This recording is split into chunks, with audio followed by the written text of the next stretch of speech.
தமிழக வெற்றி கழகத்தினுடைய தலைவர் விஜய் முதல்வராக பொறுப்பேற்பதற்காக பல்வேறு கட்ட நடவடிக்கைகள் தொடர்ந்து நடைபெற்று வருகின்றது.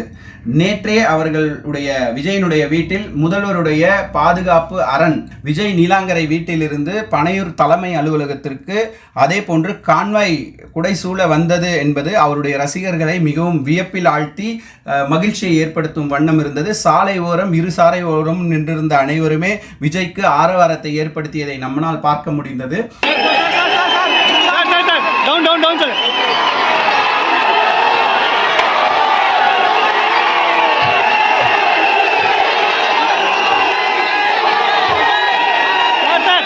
குறிப்பாக முதல்வராக பொறுப்பேற்க வேண்டும் என்று சொன்னால் 118 இடங்களில் வெற்றி பெற வேண்டிய ஒரு சூழல்.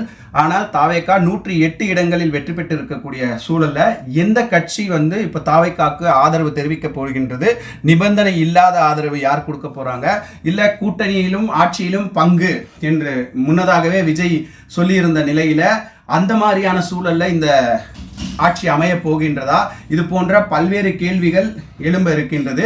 இதுக்கெல்லாம் முறையாக பேசுவதற்காக ஒரு குழுவை அமைப்பதற்காக தலைமை அலுவலகத்திற்கு விஜய் வந்தடைந்திருக்கின்றார்.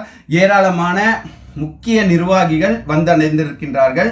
சட்டமன்ற உறுப்பினர்களும் வந்தடைந்திருக்கின்றார்கள். முதல் கட்டமாக மாநில நிர்வாகிகளுடன் தொடர்ந்து விஜய் பேசிக்கொண்டு வருகின்றார். யாரிடம் இருந்து இந்த 10 சட்டமன்ற உறுப்பினருடைய ஆதரவை பெறுவது? திமுக கூட்டணியில் இருக்கக்கூடிய காங்கிரஸ், விடுதலை சிறுத்தை, சிபிஎம், சிபிஐ போன்ற கட்சிகளிடமிருந்து பெறுவதா அல்லது வேற ஏதேனும் வழிகள் இருக்கா என்பதையெல்லாம் குறித்து தொடர்ந்து விஜய் பேசி வருவதாக கூறப்படுகின்றது. இதனை முடித்த கையோடு சட்டமன்ற உறுப்பினர்களுக்கு நன்றியை தெரிவிக்கின்றார். சட்டமன்ற உறுப்பினருடைய ஆதரவோடு ஆட்சி அமைப்பதற்கான பல்வேறு கட்ட நடவடிக்கைகளை விஜய் எடுக்க இருக்கின்றார் என்பது குறிப்பிடத்தக்கது.